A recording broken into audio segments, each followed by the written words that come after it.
Team Federboot család a Spróval folytatott, immár 7 éve tartó közös fejlesztőmunkánk végeredménye, amely ebben az évben, 2013-ban került forgalomba. A cél egy olyan bot család megalkotása volt, amely során a hazánkban legnépszerűbb finom pontyhorgászathoz szükséges, de mégis rendkívül strapabíró, szinte elnyűhetetlen eszközt adunk a horgászok kezébe. Sajnos a horgászok döntő többsége nem teheti meg azt, hogy évente vásároljon új horgászbotot és orsót. A tapasztalataink alapján 3-5 évente vesznek új horgászeszközt. Ilyen hosszú időt és akár több tonna halat kifogni eddig csak a legdrágább ferszelések megvásárlásával lehetett garantálni. Azonban az elmúlt 7 év alatt bebizonyítottuk, hogy a By Döme Gábor feliratú botok rendkívül kedvező áruk mellett is kibírják ezt a hosszú időtartamot. A legjobb példa erre a 2006-ban forgalomba került agresszív Carp Federboot család, amelyet mind a mai napig nagy megelégedéssel használnak gazdáik. Ezt követték a pellet Federbotok, majd a speciál pellet Federbotok, és most a Team Federbotok. A Team Federboot család 11 tagot számlál, ebből a rendkívül széles szortimentből, a leheletfinom pontyhorgászattól egészen a legkeményebb, legextrémebb pályán való horgászatig mindenki megtalálja a számára szükséges horgászeszközt. A család két legrövidebb tagja, a 2,70 m és a 3 méter hosszúságú bot. Ezek a leheletfinom pontyhorgászat eszközei, a pikker botoktól egy kicsit erősebbek, keményebbek, pont azért, hogy a pontyhorgászatban is maximálisan helyt tudjanak állni. Mindemellett tökéletesen használhatók kis tavakon, vagy csónakos horgászat során, amikor nem kell nagy távolságba horgászni. Pont ezért a maximális dobótávolságuk 40 méter.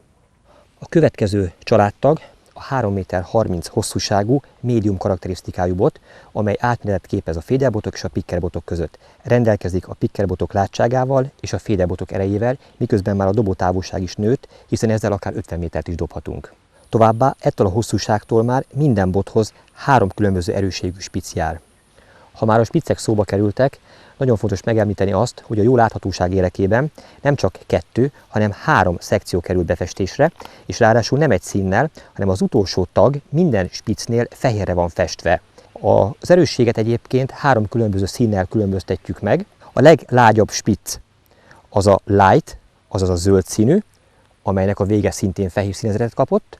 A következő a medium, amely sárga színű, és szintén fehér a vége, és a legerősebb pedig minden esetben, minden egyes bottípusnál a piros színezetű spic. A leggyakrabban használt méret a 3,60 méter hosszúság, amely 3 különböző erősséggel kerül forgalomba. Ezek között található közepesen erős, erős és extra erős változat is. A megfelelő paraméterű botok kiválasztása során figyelembe kell venni a meghorgászandó távolságot, a halak méretét és erejét, valamint a bevetésre váró végszelék össztömegét. Ahogy ezek a számok nőnek, úgy kell egyre erősebb bothoz nyúlni. Ezekkel a botokkal elérhető maximális dobótávolság 60-70 méter.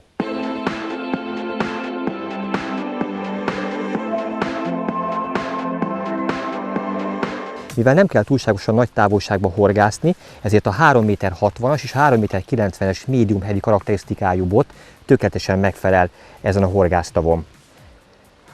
Rugalmasságuk révén nagyszerűen felőrik a halak erejét, a fék megszólása nélkül tudom őket fárasztani, bár igaz, hogy ebben hozzájárul az is, hogy kikapcsolt visszaforgás gátlóval fárasztom a halakat. Nyilván ez a technika komoly gyakorlatot igényel, hiszen aki ezt nem tudja kellően rutinosan művelni, az egy megugró halba rögtön beletépi a horogelőkét. Viszont a bot rugalmassága is segít ebben, hogy ezzel a szoros fékkel, de tökéletes kontrollal is a megakasztott halat végül szájba tudjam terelni. Ez is egy ráadásul rendkívül izmos, erős hal. Bőven 5 kg felett, nem adja könnyen magát.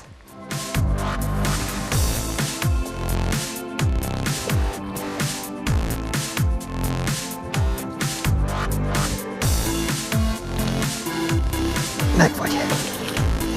A bot család következő tagjai a 3,90 méter hosszúságú botok, amelyekre akkor van szükség, amikor a meghorgászandó távolság 70 métertől nagyobb kell, hogy legyen. Sőt, akár 80-90 méter távolságba is be kell vetni a végszeléket annak érdekében, hogy kapást tudjunk elérni. 4 különböző erősségű változatból lehet itt választani. Medium heavy, heavy, extra heavy és extra heavy változat is rendelkezésre áll a horgászok számára. A család legerősebb tagja a 3,90 méter XXH jelzésű 100-250 g dobósúlyú bot. Mikor lehet szükség egy ilyen botra? A bot felirata is jelzi, a SPOD jelzés, hogy ez egy nem hétköznapi igénybevételre tervezett bot. Egyre népszerűbb az úgynevezett nagygombócos alapozvezetés, amely során akár 100, 200 vagy még attól nagyobb összsúlyú kosarat kell bevetni, illetve mind többen horgásznak egyre nagyobb távolságba a leggyorsabb folyóvizeken. Itt is elérheti a végszelék össztömege akár a 250 grammot. Na akkor jöhet számításba egy ilyen bot. Hogy a botcsalád legerősebb tagja garantáltan hosszú időn keresztül szinte mindent kibírjon, a kiváló IMT-7 Power Carbon alapanyag egy kevlárhálós erősítést kapott még. Ha az eddig említett 80-90 méter kevésnek bizonyul, és 100 méterre vagy akár ettől nagyobb távolságra kell horgászni, akkor van szükségünk a család leghosszabb 4,20 méter extra heavy változatára. A bot érdekessége, hogy az átlagostól hosszabb a nyílkiképzése, a szabvány bot nyílhossz az 50 cm. Ennek a botnak a nyílhossza 57 cm, amelynek köszönhetően sokkal nagyobb erőkarral, lényegesen kisebb lendítőerő mellett is sokkal távolabbra tudjuk bevetni a végszelékünket. Minden bot vége neoprén borítást kapott, amely biztosabb, csúszásmentes fogást biztosít, ráadásul könnyebben takarítható, mint a szép, de sérülékeny parafa.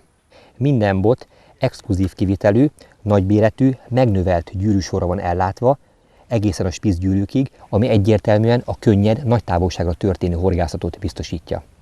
A 3,60 méter bot hosszúságtól felfelé ideális párost alkotnak a féderbotokkal az új Spro Team féder orsók. Kívánom, hogy a megfelelő bot kiválasztásával hosszú időn keresztül sok-sok élményben legyen részük ezekkel a nagyszerű horgászeszközökkel.